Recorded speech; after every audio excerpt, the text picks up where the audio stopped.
waliobatizwa huko Yerusalemu siku ya Pentekoste walikuwa wakishika kwa imara mafundisho ya mitume na ushirika wa kindugu na kudumu katika kumega mkate na kusali.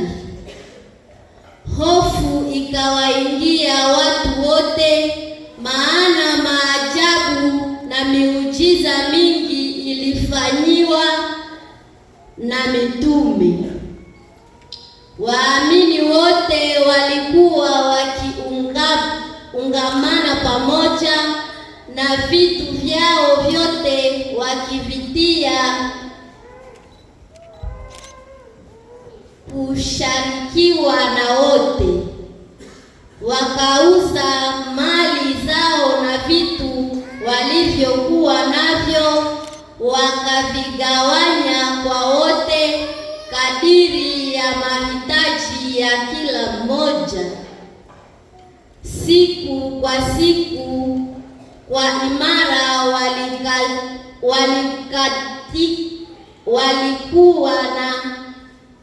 walikuwa hekaluni kwa moyo mmoja, wakamega mkate katika nyumba zao, wakila pamoja kwa furaha na moyo mnyofu, wakimsifu Mungu na kupendeza watu wote. Na siku kwa siku Bwana akaunganisha na shirika lao wale waliokuwa wakiokolewa. Ndilo neno la Bwana. Asante kwa Mungu. Kwa kufikiria juu ya somo, tutaimba wote zaburi na waimbaji inayosema:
Somo la pili: wokovu wetu katika Kristo.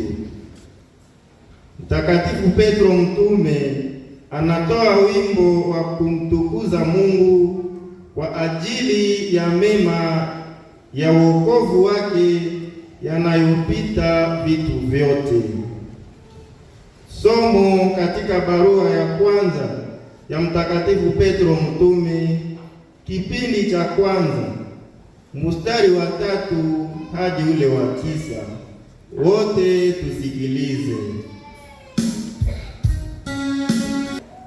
Atukuzwe Mungu Baba wa Bwana wetu Yesu Kristo, maana kwa huruma yake kuu ametupatia uzima mpya, tuwe na matumaini thabiti kwa njia ya ufufuko wake Yesu Kristo katika wafu, ili tupate urithi usioweza kuharibika, wala kuchafuka wala kuoza.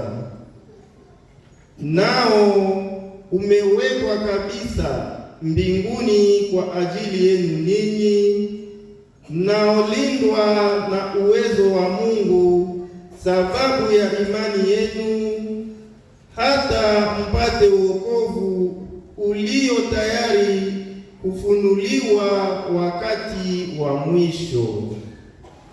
Kwa hiyo mnaona furaha kuu, hata mkihuzunika sasa kwa kitambo kidogo, kama ni lazima, sababu ya majaribio mbalimbali. Hayo yanajaribu imani yenu, inayo bei kupita dhahabu yenye kuharibika, nayo pia inajaribiwa kwa moto. Hivyo imani yenu itawaletea ninyi sifa na utukufu na heshima wakati Yesu Kristo atakapotokea wazi. Nanyi mnampenda msiyemwona bado, tena mnamwamini sasa bila kumwona, na kufurahiwa kwa furaha isiyoweza kuelezwa, itakayojaa utukufu mtakapopata ukomo wa imani, ndiyo wokovu wa roho zenu.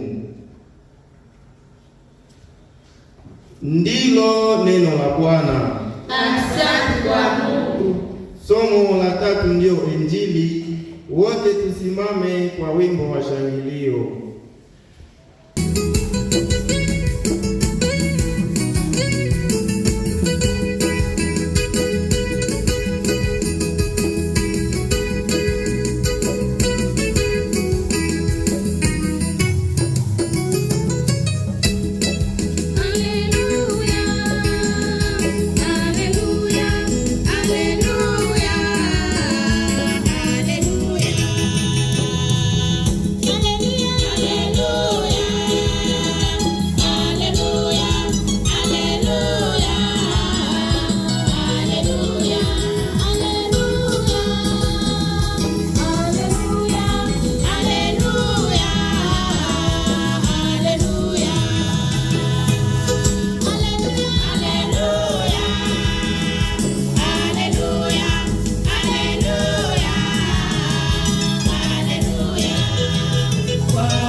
Bwana awe nanyi.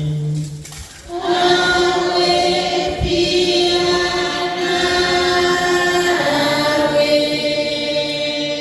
Injili ya Bwana wetu Yesu Kristo ilivyoandikwa na Yohane. Sifa kwako,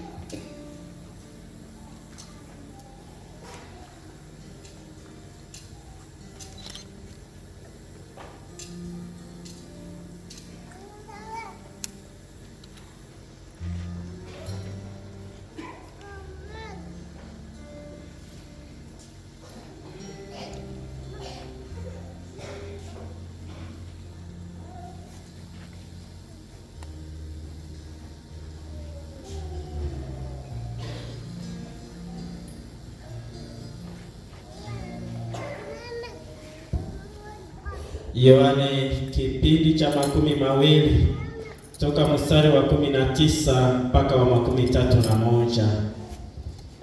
Ilipofika magharibi siku ile ya kwanza ya juma, milango ikiwa imefungwa mahali walimokaa wafuasi, sababu ya kuwaogopa Wayahudi, Yesu akaja akasimama katikati akawaambia, amani kwenu. Akiisha kusema hayo, akawaonesha mikono na ubavu wake. Wafuasi wakafurahi walipomwona Bwana. Akawaambia tena, amani kwenu. Vile alivyonituma Baba, nami nawatuma ninyi. Alipokwisha sema hayo, akawapulizia akawaambia, pokeeni Roho Mtakatifu.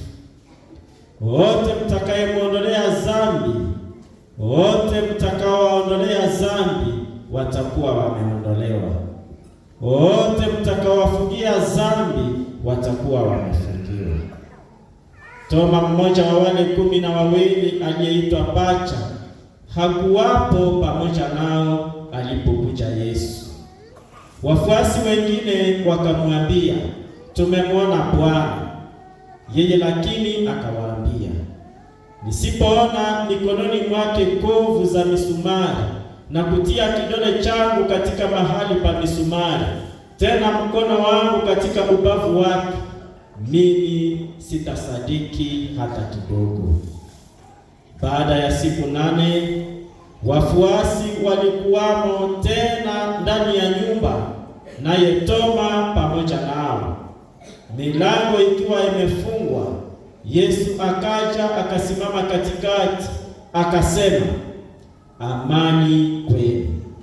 Alafu akamwambia Toma, leta hapa kidole chako, ukaitazame mikono yangu. Nyosha na mkono wako ukautie katika ubavu wangu, wala usiwe asiyeamini, lakini anayeamini. Toma akamjibu, Bwana wangu na Mungu wangu. Yesu akamwambia, je, umesadiki kwa kuwa umeniona? Heri wale wasioona wakasadiki. Basi kuna miujiza mingine mengi aliyofanya Yesu mbele ya wafuasi wake, isiyoandikwa katika kitabu hiki. Hiyo lakini imeandikwa mpate kusadiki kwamba Yesu ndiye Kristo, mwana wa Mungu, na mkisadiki muwe na uzima kwa jina lake. Tushangilie neno la Bwana.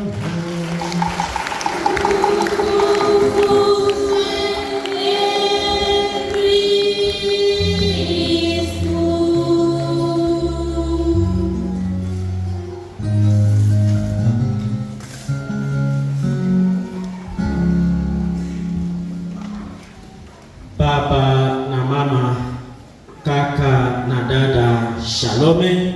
Shalome. Hiyo ambayo Yesu Kristo amekuambia leo katika Injili mara 3, akikuambia amani kwako. Amen. Ndugu na dada wapenzi, siku ya Mungu ya leo, siku ya Mungu ya pili ya Pasaka, ni siku ya furaha kubwa sana. Tungali katika mafumbo hayo ya Pasaka ya ufufuko wa Bwana. Tena sababu Mungu anatukumbusha hali yake, yeye aliye Baba, tena Baba wa huruma. Inaitwa siku kuu ya huruma ya Mungu, Fete de la Miséricorde Divine. Ni siku kubwa ambayo imesimikwa tangu mwaka 1985 huko ilikoanzishwa ngambo za Alema Poloni, katika dioseze moja za Poloni. Miaka 10 kisha, mwaka 1995, Papa Yohane Paulo wa pili alipenda isherekewe katika nchi yote ya Poloni. Sasa tarehe 13 mwezi wa 4 mwaka 2000, siku ya Mungu ya pili ya Pasaka, siku Bikira Faustina alitangazwa mtakatifu na Papa Yohane Paulo wa pili. Tangu siku ile Eklesia nzima imesherekea siku kuu ya huruma ya Mungu, Dimanche de la Miséricorde Divine, Fête de la Miséricorde Divine. Inasemeka kwamba siku ya leo kila Mkristo Mkatoliki aliyeungama dhambi zake kwa kujitayarisha kwa siku kuu ya leo na atakayepokea Ukaristia mtakatifu atasamehewa kweli dhambi zake zote na kuepuka adhabu na malipizi inayotokana na dhambi. Shalom. Shalom. Tuliungama, tutakomunika, Ndio. tutapata neema. Amen. Na kama kama ulisahau au ulipitiwa, Mungu ni mwenye huruma, anaendelea kukungoja. Amen. Sababu huruma yake haina mipaka. Lakini tusicheze na huruma yake, kwa sababu kwa wakati unaofaa inatupasa kupokea neema za Mungu. Ndugu wapenzi, huruma au rehema ni kuwa tuseme na roho inapiga kwa tuseme inaelekea, inashughulikia maskini. Kusema unapoona mtu katika umaskini, omugoyo mabwa suwangatekana utiwamuwaticha omutima akaangaika mpaka umuwatikaye konde aliyomabwa. Hiyo ni maana ya huruma. Na wakati wanasema omundu yu aucho mutema, ni kwa namna mbili. Wakati kwa omundu aucho mutema ni kwa sababu hana huruma. Akali ngiriwe amba ucho mutema uwakali. Lakini sasa iko na roho, sababu roho inamaanisha nini? Mapendo. Roho inamaanisha pia nini? Huruma, rehema.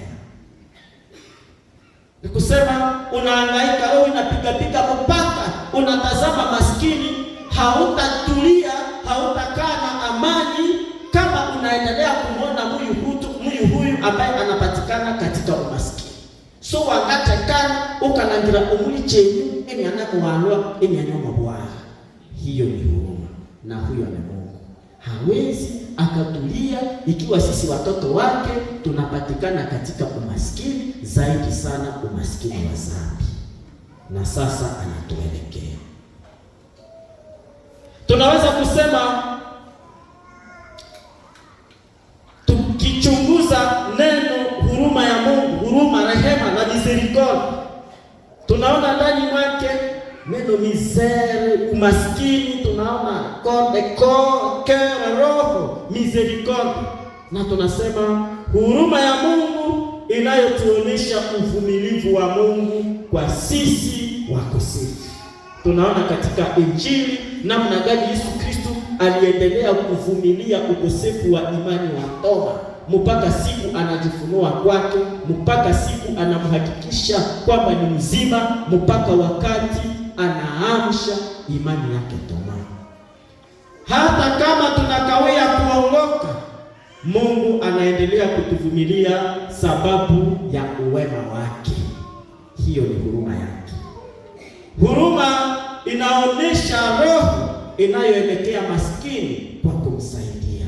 Gisi tumesema, ndugu wapenzi, Yesu Kristo yeye mwenyewe anajifunulia kwa Bikira Faustina kadiri tumesema, na kumwambia natamani siku ya Mungu ya kwanza kisha Pasaka iwe sikukuu ya huruma ya Mungu, sababu Yesu aliona kwamba watu wengi, roho nyingi zingali zinapotea, ijapokuwa mateso yake kwa ajili yetu, ijapokuwa amejitolea, lakini watu wangali wanapotea.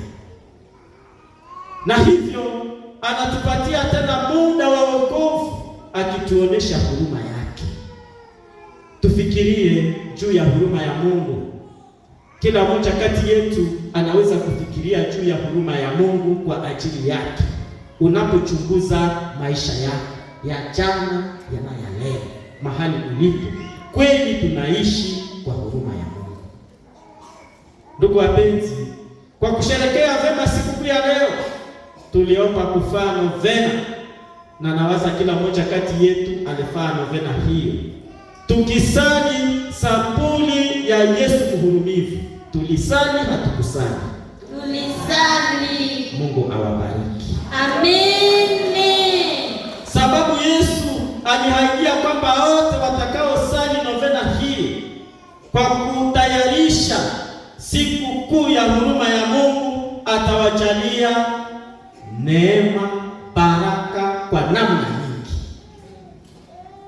Na wote watakaoheshimu picha yake ya huruma ile ambayo tunaona pale pembeni. Kuna watu ambao katika jamaa zao muna hiyo picha yenye kuonesha Yesu mhurumivu. Kuna wengine unaanza kuta katika jamaa yao kuna picha mbalimbali za wamizisie, za wafani, na wengine hawatakuta picha ya Mungu. Wote watakao heshimu picha ya Yesu Kristo watapata neema ya wokovu. Maisha yao ya Kikristo yatakuwa mema na bora. Hata watapata neema ya kufa kuzuri. Sababu ni neema tunaomba, neema ya kifo kizuri. Baba na mama, Mungu ametukomboa kwa huruma yake kubwa kupitia kifo cha mwana wake Yesu Kristo. Petro mtume katika somo la pili anasema, kwa huruma yake kuu Mungu ametuzala mara ya pili ili tuwe na matumaini kwa njia ya ufufuko wake Yesu Kristo katika wafu, na hivyo tupate urithi usioweza kuharibika. Somo linasema ili tupate urithi usioweza kuchafuka, urithi usioweza kuoza. Hivyo Mungu ametujalia hiyo kwa huruma kubwa kupitia kifo chake Yesu Kristo. Urithi huo tunaweza kusema ni ufalme wa Mungu uliotayarishwa kwa waamini, kwa wote ambao wameamini.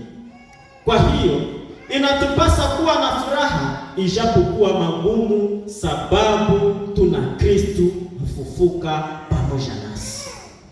Ijapokuwa mazulumu, Kristo mfufuka iko pamoja nasi.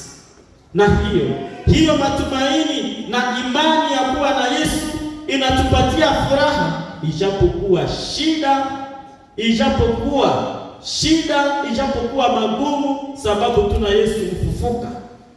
Tuna furaha inayoshinda vyote, na inatupatia pia nguvu ya kupiganisha majaribu, sababu tuna imani na matumaini kwa Yesu Kristo mfufuka na kwa huruma yake. Kwa kweli, wakati tunazani hakuna lolote, Yesu anajionyesha kwetu na kututakia amani. Ndipo wakati unawaza sehachile charekola, Yesu Kristo anasema embolere okwewe. Tunaona katika injili ya leo ambayo inaitwa pia injili ya Toma.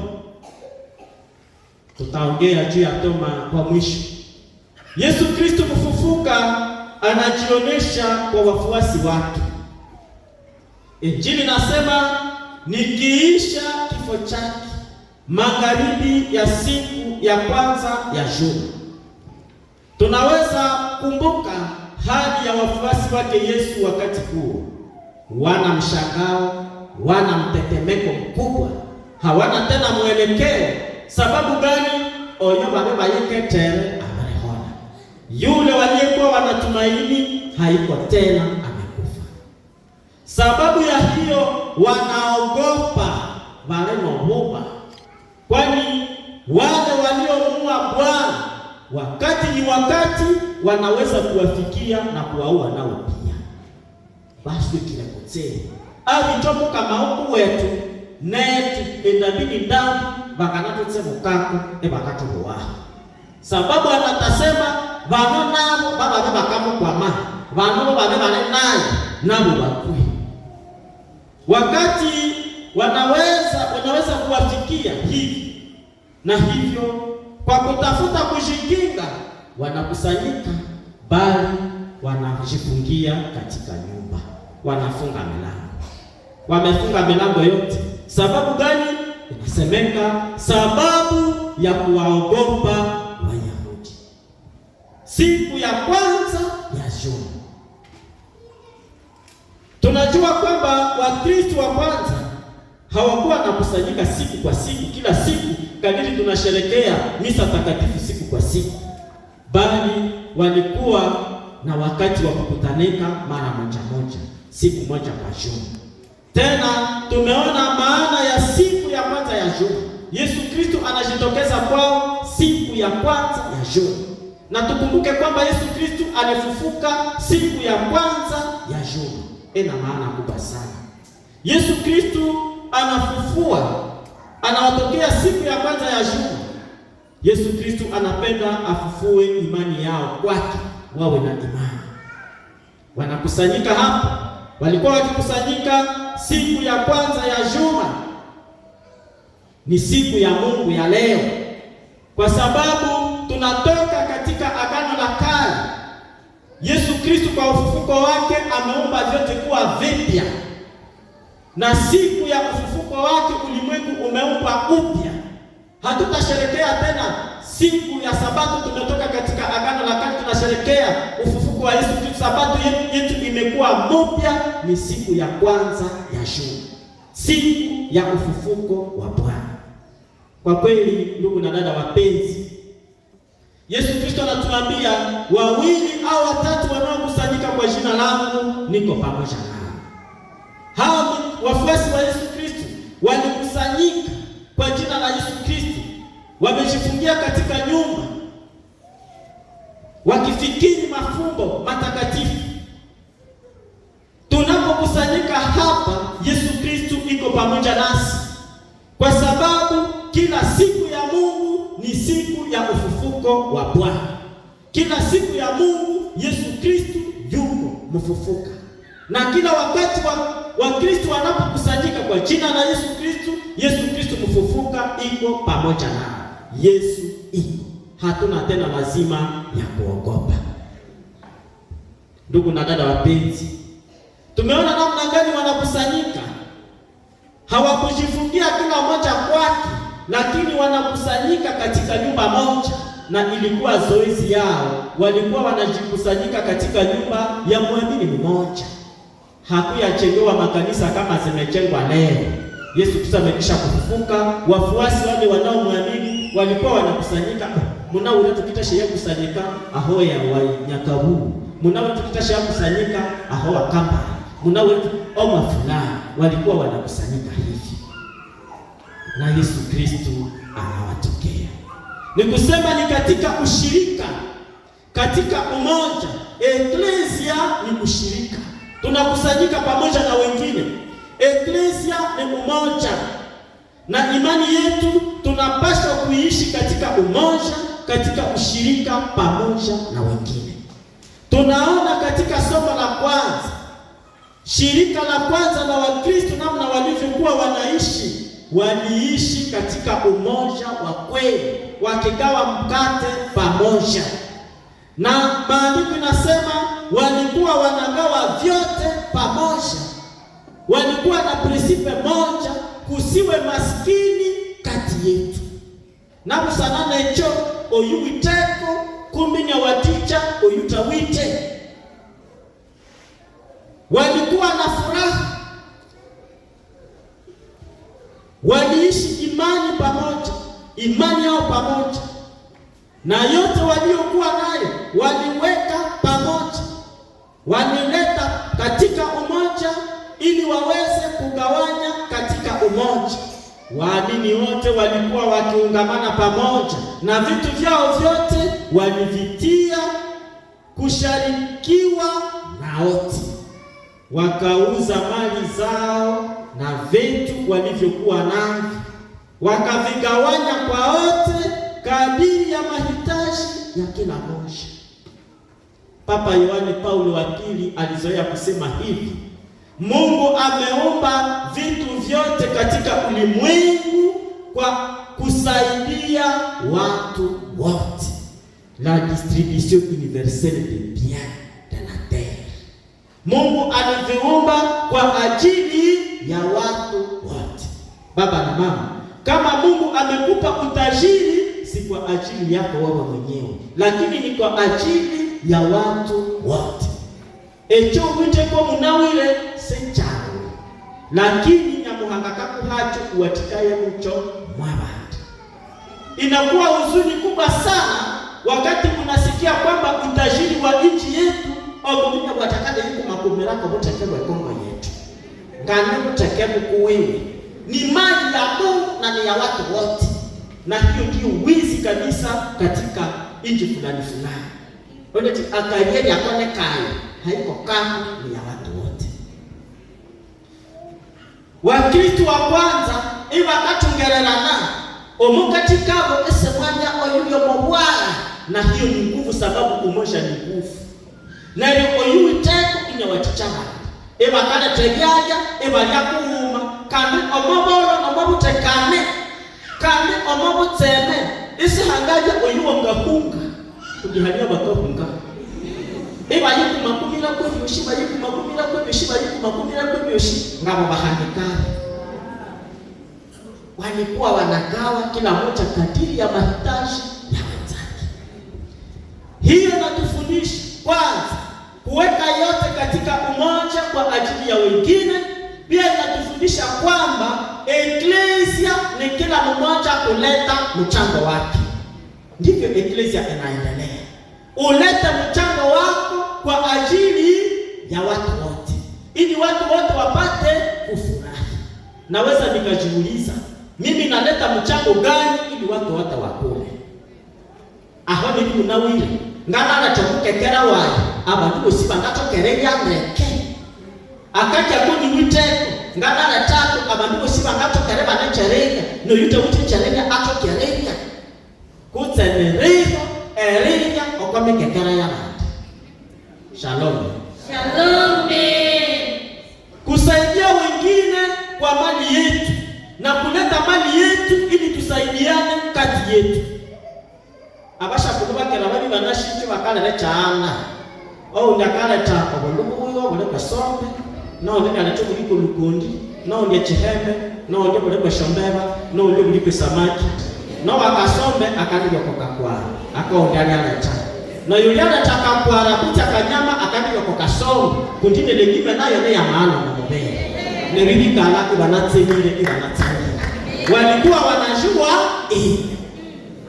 ibacho kuhanya ebishebyo byakanashara takabantu obuwata ukalengeka nitukandi ukayali okobya abantu esukana chamukekera wa. Shalom. Shalom. Yabasha kulabo akasibo munyumba ini anachikire kisato chokochi eliyo no yahika inyaye chana inyaye okobya abantu eshatala tache kutyo muleti yuna mshaka ni akabundi lakini hiyo nakuja nyama ya. Shalom. Shalom. Kwa sababu ya mera inataka ile niliamoro nani ile makale chakabundi kishaka tana na kazi nakembea. Amen. Sio kusema tukue katika hiyo uvivu wa kusema mulete michango mtugawanyie, kumbe wanachomoke karawa. Kandi unaleta na moyo mwema na mkarimu na moyo wako wote. Kunje na baba we bane akachwa mukabere akaye charanda inaleta kabundi lakini akanyambokinya bishi yake akanyama charanda inyali akanyama kukuwe shati kama ndo bakaje kwa kanyama kile. Amen. Hii katika kutia yote katika ushirika katika mapendo ili tugawe pamoja ni kitu kizuri, lakini kinaweza kuletea tena watu uvivu. Kundi ugani ngani yaje kwa kanyamako bakabe nyabe au walikuwa wanatia yote pamoja ili kusiwe maskini kati yao, tena wanagawia moja kila mmoja kadiri ya mahitaji yake. Ulaile kuchi na ulaile kuchi akaoka. Amen. Amen. Hiyo ni maana ya eklesia. kusema eklesia ni kusaidiana. Eklesia ni kushirikiana katika umoja. Eklesia ni kukula pamoja. Eklesia ni kumtazama yule ambaye anakuwa pembeni yako. Kunyukasunga badume hii bana uchuko byosi lakini hamutambe kwiye hanyamu bayokangana kwa. Hawezi akamsaidia. Ile chowiteko ni kwa ajili ya maskini, ni kwa ajili ya wengine. Na nguvu ya Myahudi ni kwa sababu yeye hapendi kuona Myahudi mwenzake akiwa katika umaskini. Na hivyo ungeangalia Amerika nao dunia jasina sihai bakabi banashema unauchecheo eyeyo kuchini ambacho inanelianonga alawa mwenzake atamsaidia. Na ndio maana ni matajiri katika ulimwengu. Ni mtu majira chikana tuhikira ukala masareka utekana na msana wanatambe kazi omunga kandi kuli atikole mwana wandi kandi munemu wekinadi kibushi etuko shitune mukuluyira ukajibula yakana mwana wandi. Na ndio maana mnaona katika misheni moja hata huko kwetu Butembo msinichukie utajiri unakuwa kama huko katika mikono ya watu wa moja hali ababya kabahangikawa bajenza na badeka bahangikawa bajebateke kusana nachi na kasololo si wakawa kichuyu pendeni wakisowa kwachi hanachukua abantu bakakumakumanira kwenye bibi bakakumakumanira kwenye bibi mwana wakamala wetu mwana wambamu wetu mwana hanachi umerera no yuka watakaye akaye kasa iba muli bila mure konde sowa kwachi hanachukua ila ni uchoyo. Na ile ni umaskini kabisa, ni ukosefu wa maendeleo. Tunapaswa kusaidiana katika mapendo, katika umoja. Na yuka iwa taba yetu na tunerenzera, iwa muwa teacher, iwa mkakirikyo kome ngeukuwa. Iwa mkanganya hawana ma. Sababu kuna wale ana mayele yake hapendi kufunulia wengine. Na unge kasu kwa muda tutaki, watu kauti kwe, muka sejuu, nitashirike peke yangu mimi na jamaa yangu bikana hikana bache hana na bana subende kukande batsora ubone kuhanya ndio watoto wa jamaa moja mwingine anapenda yeye choko etaji na wakati mwingine anaona mwingine anataka fika kunyivo yake anamkaribishia ni hakili gani ile waamini wa kalia mshiba ni wa batiliwa Kristo abo shiba na myo kwa chisomo sema baba kwa chisomo ejo banana mwenu. Shalom. Shalom. Eklesia ni kusaidiana. Na ganabu la chini echeritu lako cha kuleta kama mchango, lakini pia wazo ambayo mimi naweza kuleta kama mchango inaweza kusaidia watu kuendelea. Na usisarau mtu kusema hana kitu chochote cha kukupatia.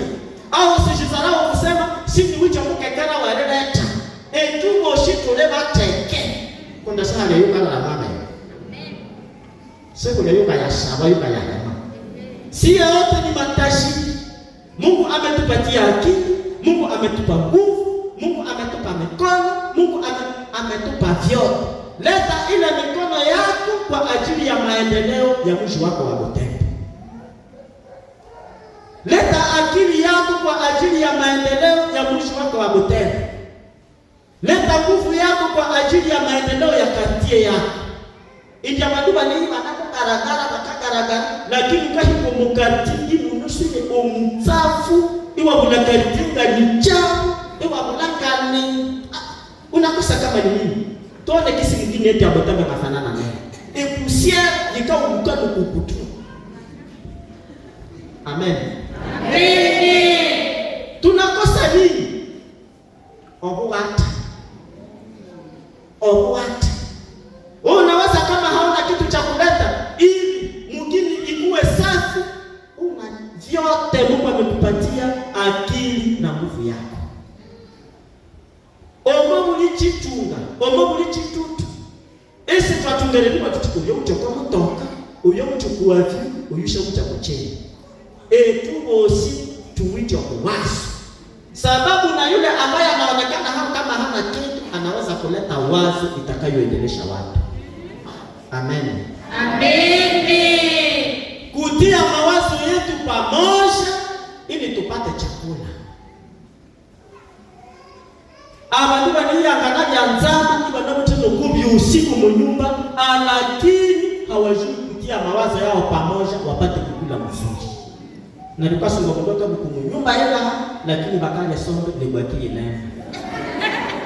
Sababu mawazo ya kusema kwa msombe mwangana yana kangiriti. Aba na mangana tasha tema ipane iwa na kolelo machitole iwa na tikana. Tunashindwa kutia mawazo yetu pamoja. Waamini wa kwanza, wafuasi wa kwanza wa Yesu Kristo walikuwa wanatia vyote pamoja, ili kusiwe yule anayekuwa katika umaskini, anayekoselewa. Ndugu wapenzi, katika mkusanyo wao mitume, wafuasi wa Yesu Kristo wamefunga milango ili kwa kuogopa wasimamini wanahoga, sababu kuna mazulumu. Wote waliokuwa wanafuata Yesu Kristo wanaanza kuzulumiwa na wanaogopa kuzulumiwa kadiri Yesu Kristo alivyozulumiwa, wanafunga milango. Walikuwa wameanja wamoja kati yao, inawezekana wao mabao mabaya wanachukua vitu karetebeta, wanaanza kutoroka wengine ambao sasa hachile cha rekola hatujui kitatutukia, basi tutebete. Kweli nasi pia wakati fulani tunajaribiwa kufunga milango. Kuna wakati katika maisha tunaogopa sana, wakati hakuna tena lolote la kufanya, mpaka unaona kwamba kifo kimekaribia. Utano oloholo lomabika, hakuna tena mwelekeo. Majaribu inatokea huku na kule. Ukabuchuka kwa latino ijatanuka, uchuka yimuri ebya wiki, uchuka hanga ekahanga, uchuka yako na makope omovile iwolo msitita, ukani hiko monyumba emukali atatoka kule kalona bokacho wanatanama noa hawa mfiro mesatu abukamba ya hikia huko suwita na kompeni neguru mshiko monyumba. Unakosa kufanya nini? Magumu na majaribu amakoni eyini nashomba isha sarenda utikwa dereuka unafunga milango koko ndambie yuko mimi mumwirinya kabisa. Katika giza za maisha umefunga milango yote. Nyamuhangini akuhulukila Yesu kinasa ubiene mbolele amani kwa usiogope, sababu niko pamoja na. Amen. Amen. Uwe na amani. Amani inamaanisha furaha. Uwe na furaha. Isiwajibika, isiwalinga busu, ese wasweka, isiwakwetasio nena. Ni kusema furaha ya ufufuko inatokea kiisha hoga. Si furaha ya teketeke. Ni furaha na amani vinavyotokea kiisha wakati wa magumu, na kwa mwisho hakuna yule atakayeweza kutudanganya tena furaha hiyo, sababu Yesu mfufuka iko pamoja nasi. Kwani ni furaha na amani vinavyotokana na imani kwa Yesu Kristo. Oyuite owikiri ya Yesu Kristo, hata katika magumu anatambua kuwepo kwa Yesu pamoja naye. Tulisikia siku ya 5 iliyopita kwamba Mungu iko fasi yote. Usiwaze kama nega wangaichi mu nyumba nyamuhanga sharene anemo nega wanga utingaya ichingiro mwana kundi sini kiwiche cha rekola na bare gano menafata jifungia mshamba. Mungu iko pale, utastuka na tokea amani kwako. Toka mshamba, fungua milango na Roho aingie, uende kutangaza habari njema na uwe na furaha. Ni amani Yesu Kristo anatualika, anatutakia katika misa takatifu. Kila misa takatifu, amani kwenu, shalom, muwe na amani. Tumekusanyika hapa kama wale wafuasi wa Yesu, na Yesu iko pamoja nasi, anasema amani kwenu. Tuwe na amani katika jina la Yesu Kristo. Katika misa tunasema tupeane amani. Iba hakana jana bakana alihaba ndibele ya Kristo. Yesu Kristo ametutakia hiyo. Amani ya Bwana iwe nanyi siku zote. Mupeane amani. Tunaalikwa kuwapatia wengine amani katika jina la Yesu. Patia mwenzako mkono katika jina la Yesu. Patia mwenzako kicheko katika jina la Yesu. Tukumbatiane kwa amani, tukumbatiane kwa imani na amani. Tupatiane busu la amani katika jina la Yesu. Abantu banyaka bakatema corona yahika na Ebola ambashikandisha hapo bahanabia. Munapenda hivi? Tupeane amani. Na ndio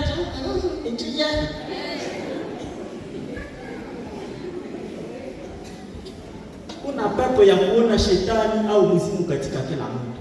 Ukasubiri hiyo ngati basi. Alaje hiyo ngati kwa wewe ukaji huko suma ile mama chama wao. Lakini yule mwingine hana simu mkono yake. Iba kunena baba kayumbo bayo machisomo yashishirinya maboko. Ni ya mabikuno yanga mwana machisomo. Ba Yesu beko. Unaweza kama ni busu la amani, kumbe ni busu la sumu. Utembena mudaka ya kuwa mbraseni amani, kweshi nyaga kusena ya. Abana wabani. Bakungani. Yesu anasema tutakiane sababu amefufuka. Shalom. Shalom. Na ni hapo Yesu Kristo anatutuma.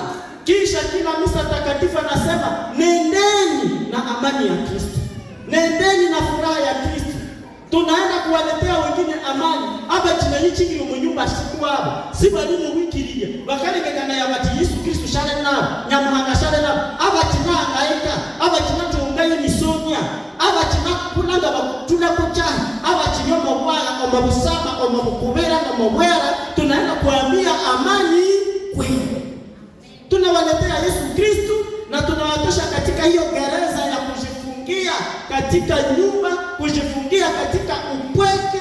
Tunawaambia mfungue milango na tuende kutenda kazi, sababu Mungu anatubariki. Amen. Amen. Ndugu wapenzi, tunaona namna gani Yesu Kristo anavyotuma wafuasi wake. Anatutuma leo. Ujue unapokutana na ndugu yako, uko mjumbe wa Mungu kwa kumletea amani. Unapofika nyumbani na mtu fulani, uko mjumbe wa Mungu ili ulete amani katika nyumba hii. Na sasa Yesu Kristo anawapatia zawadi, nguvu ya Roho Mtakatifu. Ni kusema hoga inatoka ndani mwao. Roho atakayepokea si roho wa hoga, wa kuogopa tena Wayahudi, lakini ni roho wa nguvu, roho wa juhudi. Nasema pokeeni Roho Mtakatifu sasa muende. Anawapatia pia uwezo, sababu uwezo wa Yesu Kristo ni ndani ya eklesia. Ni funguo la pete ndani ya eklesia, uwezo wa kufunga na kufungua. Sio mkini ya lishaka malolowe, amalagaro kuwewe, akadilinya mabibu. Yoyote mtakayefungia zambi zitakuwa zimefungwa.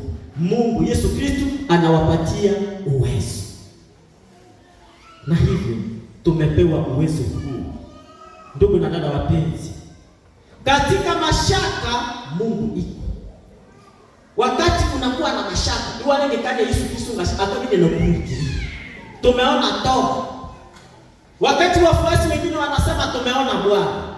Tomaka kubomoha. Injije nitaka langireko shoko misha mabyana, ne shoko misha mashanganga, na kwa mesano nitenda mtu lagu sina ngikiria. Kweshi hadi akakubomoha kwa Yesu Kristo yanakulikiriri ni anaye huisha mulangi. Kuna watu ambao wana mashaka katika maisha yao.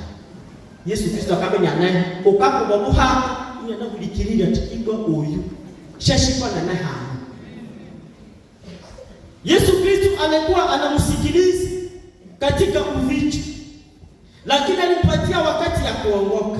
Alivumilia, uvumilivu wa Mungu. Toma atakumbuka kwamba hata katika uficho Yesu alikuwa iko. Si lazima tena kumgusa Yesu Kristo kwa mikono, hapana, bali tumguse kwa imani. Ndiyo maana nasema heri yule asiyeona lakini ameamini. Umeamini kupitia imani, umeona kupitia imani, umegusa.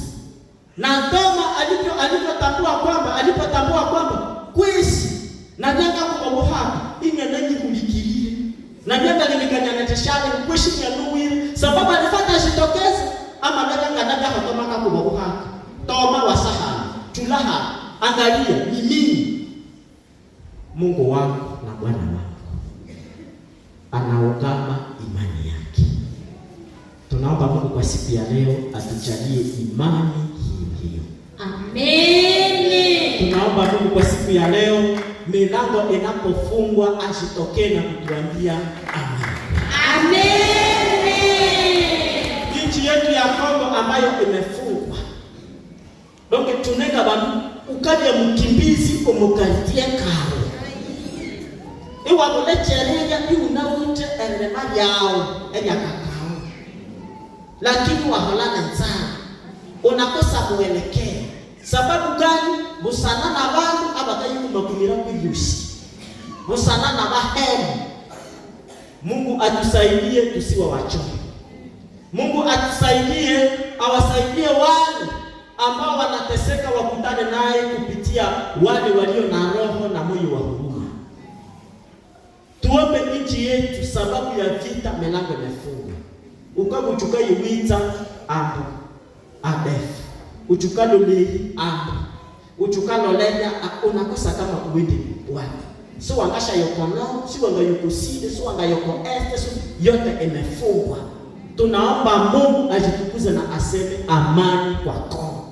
Amen. Na hivyo tuishi katika salama, tuweze kutenda kazi yetu ya kitume tukiongozwa na Roho Mtakatifu.